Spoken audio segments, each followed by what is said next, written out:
any text seen as too critical towards Israel? Likely, that's been the MO really of the United States, not just under this administration, but even under the Biden administration as well. Israel has always had a friend in the United States when it comes to the UN, so it obviously will protect Israel just like it has in a more physical sense, really. The key thing here is that long-lasting relationship that the US and Israel enjoys. Of course, Israel gets a lot of its protection in terms of hardware from the United States as well. That, I'm told, is one of the reasons that came to the defense of Israel this time around. Once again, it's now been the third time that the US in the last year has protected Israel from missiles from abroad. So it's a significant step, but the Americans, of course, will always have the back of the Israelis, and that line, though, not really being parroted by to the same level as some of Israel's other allies, including France, for example. The French saying that the support is not unconditional, and that there are limits, effectively, to that support. I must say, I'm working sources at the moment to try to figure out whether the Brits and the French, as they did in the past, came to Israel's defense. The White House tells me that they're not tracking any involvement of those two nations. The British government tells me that they do not comment on operational details. That is a different line, I must say, than what they've told me in the past in these kind of situations. So read into that what you will. And France at the moment still trying to figure out where their official party line stands. But of course, Macron said he would come to Israel's defense. But that speech that he gave happened about 10 minutes or so before this retaliatory strike by Iran. So Israel certainly has allies and has powerful allies that will come to its defense, whether it be physically in terms of interceptors or whether it be at a more kind of philosophical level at the UN. Fraser, thanks so much, because I want to take this now again to Saeed Azimi. Saeed, in terms of what is being taken now to the United Nations, Iran hoping to present evidence of war crimes or sovereignty violations. What kind of evidence do you think it will be taking? I'm not aware that what kind of evidence Iran might be taking, but Iran is under the impression that what was conducted early on in the morning was definitely not preemptive strike, because Iran had not developed a nuclear weapon. It wasn't an existential threat to Israel. I'm speaking with the minds of the Iranian officials here. So it wasn't an existential threat, it was a potential threat, and it never went to the point that would reach this level of escalation. Iran is also thinking to point out that this was not a preemptive strike, this was mostly pinpoint targeting of its military commanders, because as we have seen in the footages and in the pictures, they have been targeted specifically in the rooms that they were in, most notably showing the major intelligence flaw in the Iranian system. So I'm not aware of what evidence the Iranian mission in New York and the Iranian foreign minister are going to present, but I think these could be ones.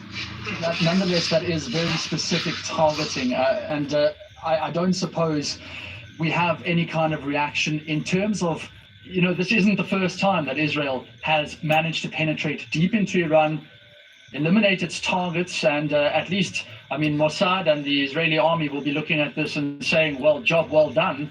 We managed to do what we wanted to do, and we are very much within our rights to say, give ourselves a round of applause, and we can withstand this barrage of missile attacks. We haven't heard of any deaths so far. That could change, of course. Nonetheless, in Tehran, there must be some kind of accountability, or at least calls for accountability, would you not say? Oh, definitely. And I'm sorry, just the camera was shook. because we just heard an explosion. I don't know if it's the air defense system or if it's an Israeli strike, but Tehran, I think, is under attack again. So I'm not sure which one it is. In terms of accountability, yes, there should be some sort of accountability. But right now, what we are hearing from the Iranian officials is that they're planning to carry on with the military operation. Legal actions are not part of the Iranian agenda, and holding Israel accountable via conducting complex military operations, I think, is the Iranian option. And this is all around that operation, which Benjamin Netanyahu says could last until the objectives are met. We're not really clear about these objectives, but it is called Operation Rising Lion. Every operation likes to have a name. Nick Rushworth at least takes us through this operation in this next report, all of its origins and its goals. It is the biggest ever direct attack by Israel on Iran. The Israeli military says its Operation Rising Lion will continue for as many days as it takes to remove the threat to Israel. It was prepared over several months, ordered last November at a time Israel forecast Iran would start rapidly advancing its nuclear program. For years, the world has tried to stop the regime in every possible way from developing nuclear weapons, but the regime has refused. There was no choice but to act against this threat. The Iranian regime continues to undermine and call for the annihilation of Israel. We cannot allow this. As part of the operation, commando units belonging to the Israeli spy agency Mossad infiltrated deep inside Iran before the attack. They deployed weapons systems near Iranian air defense batteries. Drones were smuggled into the country to take part in an operation that hit dozens of targets. One of the main ones was the nuclear site in Natanz, the largest uranium enrichment facility in Iran. The IDF showed this animated video footage of a site located in the Natanz area with an underground that includes an enrichment hall, centrifuges, electrical rooms, and supporting infrastructure. It said the site was significantly damaged.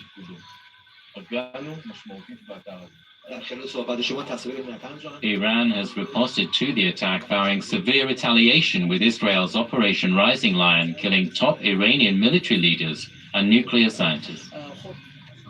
Uranium enrichment, it's a phrase which is propping up all the time, Catherine Norris-Trent. In terms of the latest, what do we understand? Are the operations still ongoing? Is Rising Lion very much roaring? This is what we believe. Now, we're due to get an update soon, I believe, from the Israeli armed forces. But yeah, it seems like it's not over yet. There's certainly been no declared end of it. Said our correspondent in Tehran reporting explosions there. We don't know exactly. It seems for now the skies are calmer over Israel. We don't know when, if another wave of missile strikes against Israel will come.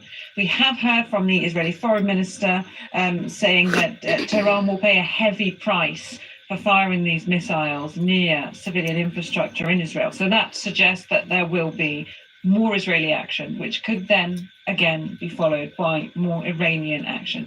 What does a heavy price look like? Is it the more targeting of Revolutionary Guard members? Is it more targeting of scientists? Or is it actually hitting residential infrastructure? I mean, taking it to the next level. What is the next level? Well, the Israeli army have said that they've identified a number of targets which they haven't hit yet. For the moment, they seem to have been concentrating very much on the nuclear program, which is the stated aim of this operation. I don't know that they would say that they would deliberately target civilian infrastructure. Obviously, we've heard reports coming from Iran, from our correspondent, from the observers team at France 24, talking about damage in civilian areas and people losing their lives. In terms of the operation, it could last.